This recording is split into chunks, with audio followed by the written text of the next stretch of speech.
माताओं बहनों, आप सभी को बच बारस व्रत की हार्दिक शुभकामनाएं। आज हम आपको सुनाने जा रहे हैं बच बारस की दो बहुत ही सुंदर कथाएं।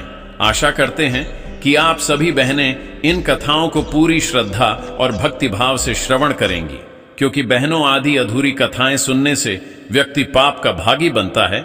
इसलिए आप दोनों ही कथाओं को पूरा अवश्य सुनें। तो बहनों, पहली कथा इस प्रकार शुरू होती है। बहुत समय पहले की बात है। एक गांव में एक सेठ जी रहते थे। उनके पास खूब धन दौलत थी, लेकिन वे बड़े ही धार्मिक प्रवृत्ति के व्यक्ति थे। उनका एक बेटा और एक बहू भी थे, जो खुद भी बहुत धर्म कर्म में विश्वास रखते थे। सेठ जी की बहू हर साल पूरी श्रद्धा के साथ बच बारस का व्रत करती थी। एक बार गांव में बहुत भयंकर सूखा पड़ा।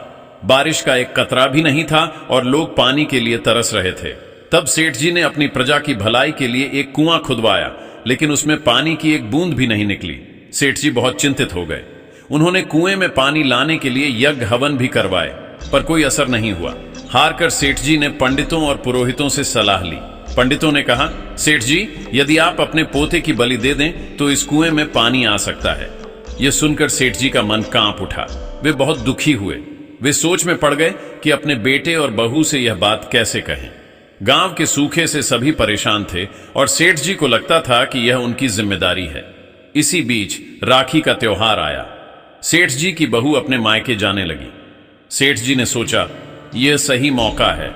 उन्होंने बहू से कहा कि वे पोते को अपने पास ही रखेंगे, ताकि वह थोड़ी देर उनके साथ खेल सके। बहू को कुछ भी नहीं पता था कि उसके ससुर के मन में क्या चल रहा है। वह खुशी खुशी अपने मायके चली गई। बहू के जाते ही सेठ जी ने पंडितों को बुलाया और हवन पूजन करवाकर अपने पोते को कुएं में धकेल दिया। धीरे धीरे पंडितों की बात सच होने लगी। कुएं में पानी आने लगा और देखते ही देखते वह पूरा भर गया। सेठ जी का पोता पानी में डूब गया। सेठ जी को बहुत दुख हुआ, लेकिन इस बात से थोड़ी तसल्ली थी कि अब गांव वालों को पानी मिल जाएगा। अब उन्हें एक नई चिंता सताने लगी। बहू आएगी तो उसे क्या बताएंगे। राखी के कई दिन बाद भी जब बहू को लेने कोई नहीं आया तो वह सोचने लगी, क्यों ना मैं खुद ही ससुराल चली जाऊं। वह तुरंत अपनी ससुराल के लिए निकल पड़ी। संयोग से जिस दिन वह गांव पहुंची वह बच बारस का दिन था और उसने उस दिन का व्रत भी रखा हुआ था। जैसे ही वह गांव में पहुंची, उसने भरे हुए कुएं को देखा और बहुत खुश हुई। वह कुएं के पास एक पेड़ के नीचे बैठ गई। तभी उसने देखा कि एक गाय अपने बछड़े के साथ चरती हुई आ रही है। बहू ने सोचा, क्यों ना मैं यहीं पर कुएं के पास नहाकर बच बारस की पूजा कर लूं। वह तालाब पर गई, नहा धोकर पूजा करने लगी। उसने नारियल चढ़ाया और पूरी श्रद्धा के साथ गाय और उसके बछड़े की पूजा की। बहू की पूजा और सच्ची भक्ति से भगवान बहुत प्रसन्न हुए। उन्होंने चमत्कार किया और उसके मृत पुत्र को जीवित कर दिया। जैसे ही बहू ने पूजा करके पीछे मुड़कर देखा, उसका बेटा वहां खेलता हुआ दिखाई दिया। उसकी खुशी का ठिकाना नहीं रहा। वह अपने बेटे को लेकर खुशी खुशी घर की ओर चल दी। उधर सेठ जी को खबर मिली कि बहू लौट रही है। वे चिंतित होकर कुएं की तरफ चले। रास्ते में उन्होंने देखा कि उनकी बहू के आगे आगे उनका पोता खेलता हुआ आ रहा है।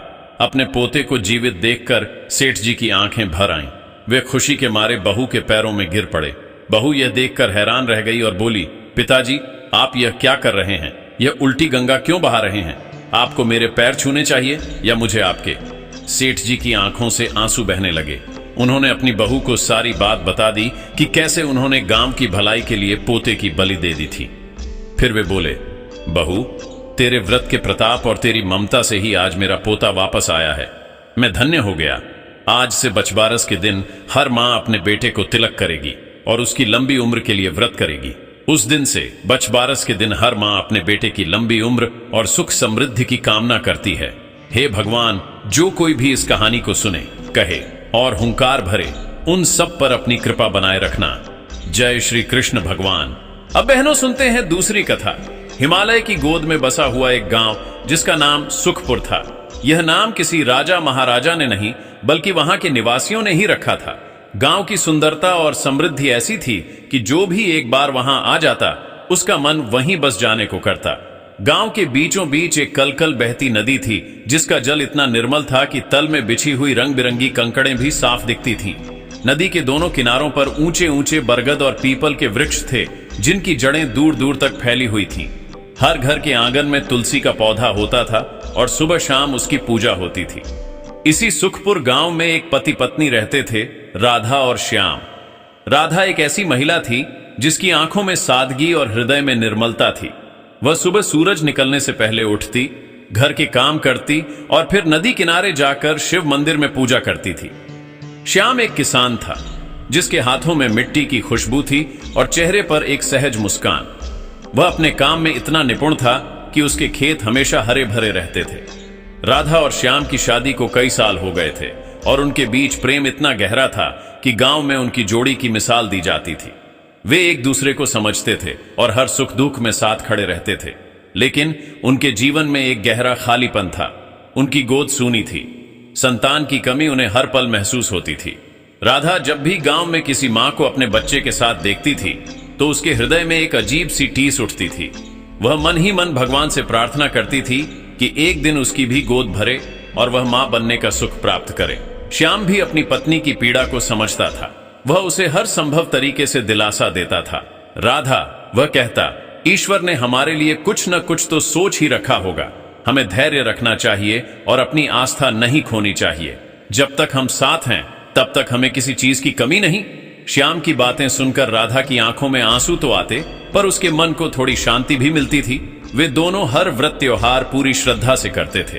कृष्ण जन्माष्टमी हो या एकादशी, राधा और श्याम कभी भी पूजा पाठ से पीछे नहीं हटते थे। उन्हें पूरा विश्वास था कि उनकी भक्ति एक दिन जरूर रंग लाएगी। समय बीतता गया और भादो मास का महीना आया। भादो का महीना अपनी एक अनूठी और अद्भुत सुंदरता के लिए जाना जाता है। इस महीने में प्रकृति अपने सबसे भव्य रूप में खिल उठती है। आसमान में गहरे स्याह बादल छाए रहते थे। गांव में हर सुबह हल्की बूंदाबांदी शुरू हो जाती थी, जो धीरे धीरे मूसलाधार बारिश में बदल जाती थी। इस बारिश के बाद मिट्टी से एक ऐसी सौंधी और मोहक खुशबू आती थी जो हृदय को छू लेती थी। यह खुशबू इतनी दिव्य थी कि गांव के हर घर में, हर गली में और हर खेत में फैल जाती थी। पेड़ पौधों पर नई चमकीली पत्तियां आ गई थीं और उन पर पानी की बूंदें मोतियों की तरह टिकी रहती थीं। गांव की नदी और तालाब लबालब भरे हुए थे। कमल के फूल तालाबों में अपनी शोभा बिखेर रहे थे और उनकी सुंदरता देखकर मन प्रफुल्लित हो जाता था। यह भादो का महीना जहां एक तरफ प्रकृति को नवजीवन देता था, वहीं राधा के मन को और भी उदास कर देता था। वह सोचती थी कि जब प्रकृति भी अपनी गोद में इतनी हरियाली भर रही है तो उसकी गोद सूनी क्यों है। एक दिन राधा गांव के शिव मंदिर से लौट रही थी। भादो की हल्की बारिश में उसका मन और भी उदास था। रास्ते में उसे एक बूढ़ी महिला मिली जिसका नाम सरस्वती था। सरस्वती देवी पूरे गांव में अपनी बुद्धिमत्ता और दयालुता के लिए जानी जाती थी। उन्होंने राधा की उदासी को तुरंत पहचान लिया। बेटी, क्यों उदास हो? सरस्वती देवी ने स्नेह से पूछा। राधा ने अपनी आंखें पोंछी और अपनी व्यथा बताई। माई, मेरा जीवन अधूरा है। मेरे पास सब कुछ है, पर एक संतान नहीं है। मेरी भक्ति, मेरा प्रेम सब अधूरा लगता है। सरस्वती देवी ने मुस्कुराते हुए राधा के सिर पर हाथ रखा। उनकी मुस्कान में एक अजीब सा सुकून था। बेटी, भगवान किसी को निराश नहीं करते। तुम्हारा हृदय बहुत सच्चा है और तुम्हारी भक्ति बहुत गहरी है। तुम एक पवित्र व्रत करो जो भादो मास के कृष्ण पक्ष की द्वादशी को किया जाता है। इसे बछबारस का व्रत कहते हैं। राधा ने जिज्ञासा से पूछा, माई, यह व्रत क्या है और इसे कैसे किया जाता है? सरस्वती देवी ने उसे समझाया। बछबारस के दिन गाय और उसके बछड़े की पूजा की जाती है। इस दिन गाय के दूध और उससे बनी किसी भी चीज का सेवन नहीं किया जाता। पूजा के लिए गेहूं के अंकुर और बाजरे का उपयोग होता है। इस दिन सच्ची श्रद्धा से गाय और बछड़े की सेवा करने से भगवान बहुत प्रसन्न होते हैं और संतान का वरदान देते हैं। यह सुनकर राधा के मन में आशा की एक नई किरण जगी। उसे लगा जैसे भगवान ने सरस्वती देवी के रूप में खुद उसे यह रास्ता दिखाया है। वह घर वापस आई और उसने श्याम से इस व्रत के बारे में बात की। श्याम ने भी उसका पूरा साथ देने का वादा किया। राधा ने तय किया कि वह इस बछबारस को पूरी श्रद्धा और विश्वास के साथ व्रत करेगी। उसे पूरा यकीन था कि यह व्रत उसके जीवन में खुशियां लेकर आएगा। आज भादो मास के कृष्ण पक्ष की द्वादशी, जिसे बछबारस कहा जाता है, आ चुकी थी। पूरे सुखपुर गांव में सुबह से ही चहल पहल थी। राधा की आंखों में एक नई चमक थी, उसके कदमों में एक नई ऊर्जा थी। वह सुबह सूरज निकलने से भी पहले उठ गई थी। आज उसके मन में न कोई उदासी थी, न कोई निराशा, सिर्फ एक ही भावना थी, अटूट विश्वास। श्याम भी समय से उठ गया था। उसने राधा को देखा तो मुस्कुराया। आज तो तुम सूरज से भी पहले जाग गई, उसने कहा। राधा ने पलटकर देखा और एक मीठी मुस्कान दी। आज का दिन हमारे जीवन में एक नया अध्याय लिखेगा, उसने कहा। श्याम ने भी अपनी सहमति में सिर हिलाया। उसने राधा की मदद करने के लिए घर का काम शुरू कर दिया। वे दोनों मिलकर घर की साफ सफाई करने लगे, क्योंकि आज का दिन बहुत पवित्र था। सबसे पहले राधा ने घर के आंगन को गोबर से लीपा और उस पर चावल के आटे से सुंदर चौक बनाया। चौक के बीचों बीच उसने एक छोटा सा आसन बिछाया। श्याम ने नदी से पवित्र जल लाकर कलश में भरा। राधा ने तुलसी के पौधे के पास दीपक जलाया और उसकी पूजा की। इसके बाद वे दोनों मिलकर गांव के सबसे पुराने और बड़े गौशाला की तरफ चल पड़े। गौशाला में पहुंचते ही राधा का हृदय प्रेम और करुणा से भर गया। वहां कई गायें और उनके बछड़े थे। राधा ने एक काली गाय को देखा जो अपने छोटे बछड़े के साथ खड़ी थी। ये कितनी सुंदर है श्याम, राधा ने फुसफुसाते हुए कहा। श्याम ने भी उस गाय को देखा। दोनों ने मिलकर उस गाय और बछड़े को सहलाया। राधा ने अपने साथ लाई हुई माला और फूलों से गाय और बछड़े को सजाया। उसने उनके माथे पर कुमकुम और हल्दी का टीका लगाया और उनकी आरती उतारी। राधा के मन में ऐसा लग रहा था जैसे वह किसी देवी देवता की पूजा कर रही हो। उसकी आंखों में से भक्ति के आंसू बह रहे थे और उसका हृदय आनंद से भर रहा था। वह मन ही मन प्रार्थना कर रही थी कि हे प्रभु, मैंने आज तक जो भी भक्ति की है उसका फल मुझे मिले। मेरी सूनी गोद को भर दो ताकि मैं भी एक मां बन सकूं। पूरे दिन राधा ने जल की एक बूंद तक नहीं पी। वह गाय और बछड़े की सेवा में लगी रही। उसने उन्हें हरा चारा खिलाया, उनके शरीर को प्यार से सहलाया और उनके पास ही बैठकर अपने मन की बात कहती रही। गांव की अन्य महिलाएं भी बछबारस का व्रत कर रही थीं, लेकिन राधा की श्रद्धा और समर्पण सबसे अलग था। वह सिर्फ व्रत नहीं कर रही थी, बल्कि अपनी पूरी आत्मा से एक दिव्य संबंध स्थापित करने का प्रयास कर रही थी। शाम को जब पूजा का समय आया तो राधा ने गेहूं और बाजरे से बने पकवान तैयार किए। उसने उन्हें गाय और बछड़े को खिलाया। उसके बाद उसने गेहूं के अंकुरों को अपने आंगन में बोया। श्याम ने भी उसका पूरा साथ दिया। उसने कहा, राधा, तुम्हारे विश्वास और भक्ति को देखकर मुझे यकीन है कि भगवान हमारी प्रार्थना जरूर सुनेंगे। रात हो चुकी थी। चांद अपनी चांदनी बिखेर रहा था और आसमान में तारे टिमटिमा रहे थे। राधा और श्याम अपने घर के आंगन में बैठे थे। राधा ने आज दिन भर गाय के दूध या उससे बनी किसी भी चीज का सेवन नहीं किया था। वह सिर्फ पानी पीकर ही व्रत कर रही थी। रात में उन्होंने फल और कुछ कंद मूल खाए। वे दोनों एक दूसरे का हाथ पकड़े बैठे रहे और उनके बीच एक अजीब सी शांति थी। राधा को ऐसा महसूस हो रहा था कि उसका जीवन जो अब तक अधूरा था, अब पूरा होने वाला है। उसकी आंखों में एक नई उम्मीद थी जो सूरज की पहली किरण की तरह उसके जीवन को रोशन कर रही थी। बछबारस का व्रत समाप्त हो गया था, लेकिन राधा के जीवन में कोई चमत्कार नहीं हुआ था। एक दिन बीता, फिर दूसरा दिन, फिर तीसरा दिन। राधा की उम्मीद धीरे धीरे निराशा में बदलने लगी। वह हर सुबह उठती और सबसे पहले अपने आंगन में जाकर देखती कि क्या गेहूं के अंकुर निकल आए हैं, लेकिन हर बार उसे सिर्फ सूखी मिट्टी ही दिखती थी। उसकी आंखें नम हो जाती थीं। श्याम उसकी उदासी को पहचानता था। वह उसे समझाता, राधा, धैर्य रखो, भगवान हमारे विश्वास की परीक्षा ले रहे हैं। लेकिन राधा का मन मानने को तैयार नहीं था। उसे ऐसा लगने लगा था कि उसकी भक्ति में कोई कमी रह गई थी। वह मंदिर जाती, पूजा करती, लेकिन उसका मन शांत नहीं हो पाता था। एक दिन वह गांव के पीपल के पेड़ के नीचे बैठकर रो रही थी। तभी वहां से एक बूढ़ा फकीर गुजर रहा था। उसने राधा को रोते हुए देखा और उसके पास आकर बोला, बेटी, तुम क्यों रो रही हो? इस सृष्टि में हर दुख का एक कारण होता है और हर दुख का एक समाधान। राधा ने अपनी व्यथा उस फकीर को सुनाई।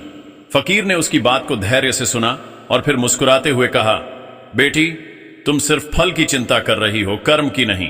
तुम सिर्फ अपनी गोद भरने की बात कर रही हो, लेकिन क्या तुमने कभी किसी की गोद भरी है? राधा ने अचरज से फकीर की ओर देखा। आपका मतलब क्या है बाबा? उसने पूछा। फकीर ने कहा, भगवान तुम्हें तब तक कुछ नहीं देंगे जब तक तुम खुद किसी को कुछ नहीं देती। भगवान की सेवा सिर्फ पूजा पाठ से नहीं होती, बल्कि जीव जंतुओं और इंसानों की सेवा से होती है। तुम अपने गांव के किसी गरीब बच्चे की सेवा करो, उसे पढ़ाओ, उसे खिलाओ। जब तुम किसी की गोद को खुशी से भरोगी, तब तुम्हारी गोद भी भरेगी। फकीर की बात सुनकर राधा के मन में एक नई बात आई। उसे लगा कि वह अब तक सिर्फ अपने बारे में ही सोच रही थी। वह तुरंत घर लौटी और उसने श्याम से इस बारे में बात की। श्याम भी फकीर की बात से सहमत था। वह बिल्कुल सही कह रहे थे राधा, हमें अपने सुख के बारे में ही नहीं सोचना चाहिए बल्कि दूसरों के सुख के बारे में भी सोचना चाहिए। अगले दिन से राधा ने गांव के गरीब और अनाथ बच्चों को पढ़ाना और उन्हें खाना खिलाना शुरू कर दिया। उसने अपने घर में ही एक छोटी सी पाठशाला शुरू की जहां वह बच्चों को अक्षर ज्ञान देती और उन्हें कहानियां सुनाती थी। वह उन्हें अपनी मां की तरह प्यार करती थी। उन बच्चों के चेहरे पर आई मुस्कान देखकर राधा के मन को बहुत शांति मिलती थी। उसका खालीपन धीरे धीरे कम होने लगा था। एक रात राधा अपने घर में सो रही थी। उसने एक अजीब सा सपना देखा। उसने देखा कि एक सुंदर गाय और उसका बछड़ा उसके पास आए। गाय ने राधा से कहा, बेटी, तुमने हमारी सच्ची सेवा की है। हमने तुम्हारी भक्ति और तुम्हारे धैर्य को देखा है। तुम्हारी गोद जल्द ही भरेगी।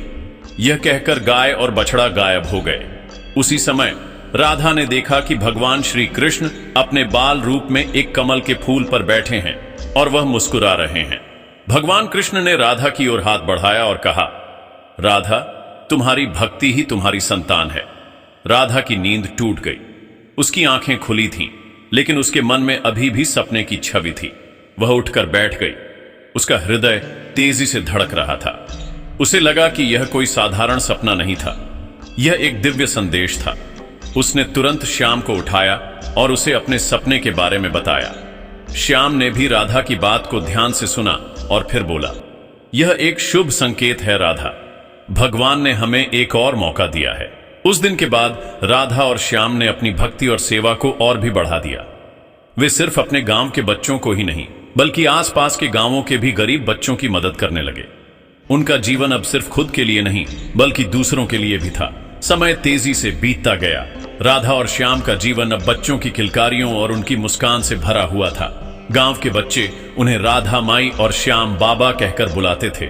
उनकी छोटी सी पाठशाला गांव के सबसे लोकप्रिय स्थानों में से एक बन गई थी। राधा के चेहरे पर अब कोई उदासी नहीं थी। उसकी आंखों में एक अनोखी चमक थी जो मातृत्व की खुशी से भरी हुई थी। एक दिन जब राधा गांव के बच्चों को कहानी सुना रही थी, उसे अचानक चक्कर आया और वह गिर गई। बच्चे घबरा गए और वे श्याम को बुलाने के लिए दौड़े। श्याम भागा भागा आया और राधा को उठाकर घर ले गया। उसने तुरंत गांव की सबसे अनुभवी वैद्या को बुलाया। वैद्या ने राधा की नब्ज जांची और फिर मुस्कुराते हुए श्याम की ओर देखा।